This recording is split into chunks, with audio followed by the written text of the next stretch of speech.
E hoje com um furo ainda, né, a capa da época, que teve acesso a documentos que expõem essa compra, o que a gente já vem assistindo, né, Diego, mas de uma forma sistemática, a compra de centenas de políticos brasileiros. Conta mais pra gente essa história. É só o começo de uma história que vai longe ainda, né? Dentro desse contexto de Lava Jato, enfim, de tantos casos de corrupção, né? Que eu acho que as pessoas estão já um pouco cansadas de ouvir, talvez. Mas o fato é que a gente teve acesso a essas provas e nessa semana a gente começa a primeira parte da narrativa desses casos, né?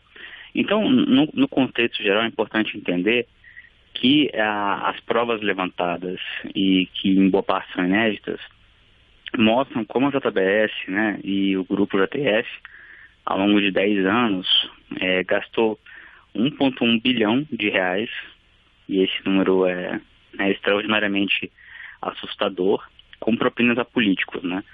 E em todo o Brasil, todos os estados, em todos os níveis da federação, como você imaginar, havia pagamento de propina, né, em dinheiro vivo, com notas fiscais frias, também por meio de doações oficiais, né, com contrapartida de atos de ofício dos políticos.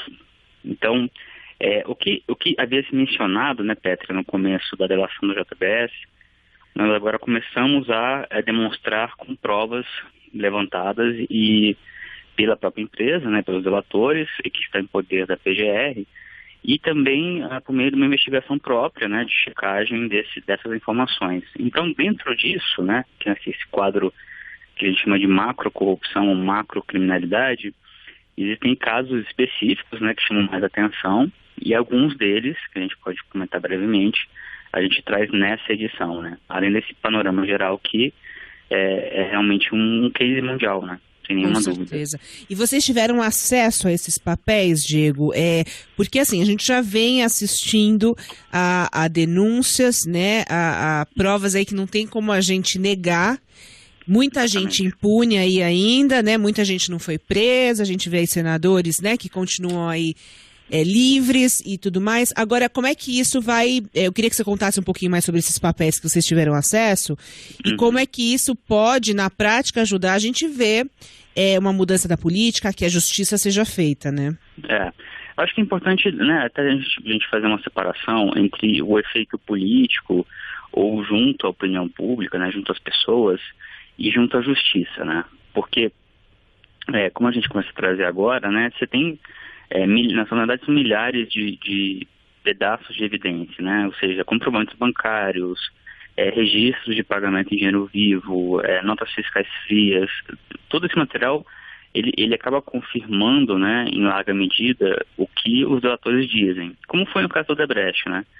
Então, um ponto é as pessoas saberem, né, eu, você, e os ouvintes, entre outros, sabermos quais são os fatos.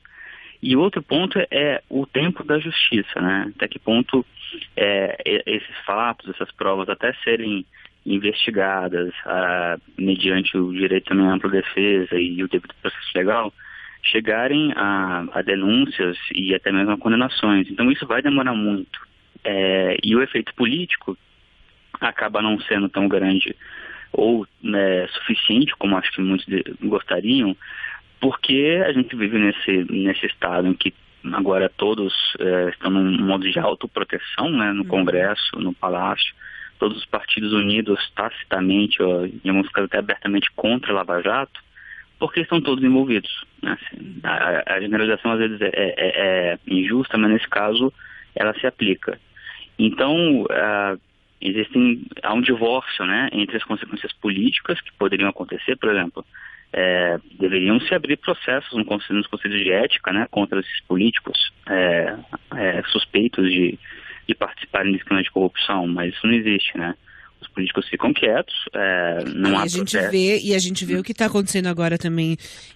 A gente traz aí informações de Brasília, vocês na época, os nossos repórteres, a gente vendo aí uma popularidade em queda e o presidente continuando a fazer conchavos, isso é possível, né? De fazer troca de cargo e isso continuar dessa maneira em que o brasileiro se sente super de mãos atadas, não, Diego? Esse é um dos aspectos mais danosos do que a gente está vivendo, né? Por um lado, há um amadurecimento muito importante, né, da nossa parte republicana, e com instituições fortes como o Ministério Público, a polícia, a justiça sendo assertiva, né, e fazendo o que tem que fazer, só que num tempo que por definição, mais lento mesmo. E a política, de maneira geral, né, completamente, absolutamente divorciada dos interesses da sociedade, né, e também cada vez menos com pudores, né. Então, o caso se com o ex-presidente Lula e a Dilma isso já vinha caindo muito, né, depois do caso do presidente Temer, né, que as provas são muito abundantes, são muito fortes, e tudo que se seguiu, né, ele continuar no poder e aliados dele continuarem tocando a vida como se nada tivesse acontecendo, é compreensível que a popularidade dele esteja em 5%, que a confiança no Congresso esteja igualmente no chão, e que nada aconteça de consequências imediatas, né. Então, esse é um processo muito pernicioso, né, obviamente, cria um desânimo geral, e o que a gente não pode perder de vista, né, é que os fatos têm que ser conhecidos para as pessoas tomarem suas decisões políticas, eleitorais, enfim, cotidianas, da melhor maneira possível. E é isso que nessa edição da Revista Época, né, não só na Revista Época, as pessoas podem encontrar. Então, há casos envolvendo o presidente Michel Temer, né, há casos envolvendo tucanos, há casos envolvendo petistas, o Centrão, enfim, o presidente do Senado, todo mundo, basicamente, né, em maior ou menor grau. Então, é o começo de da narrativa de uma grande história de corrupção que tinha a JBS, né, como protagonista. E, já tivemos o Odebrecht também, né, Diego? Exatamente. Vai saber o que também não tem a mais aí, né? A gente está falando de duas grandes empresas. E é uma observação importante, Petra, que quando você cruza, e eu fiz isso, eu conheço muito bem os casos, as delações da JBS com a Odebrecht, há muitos e muitos políticos que aparecem de forma parecida nas duas. Ou seja, eram as duas principais empresas financiadoras de políticos, e faziam isso não por princípios ou por qualquer outra razão, a não ser por interesse econômico e por meio de uma corrupção sistêmica, né? Então, porque é assim que funcionava, né?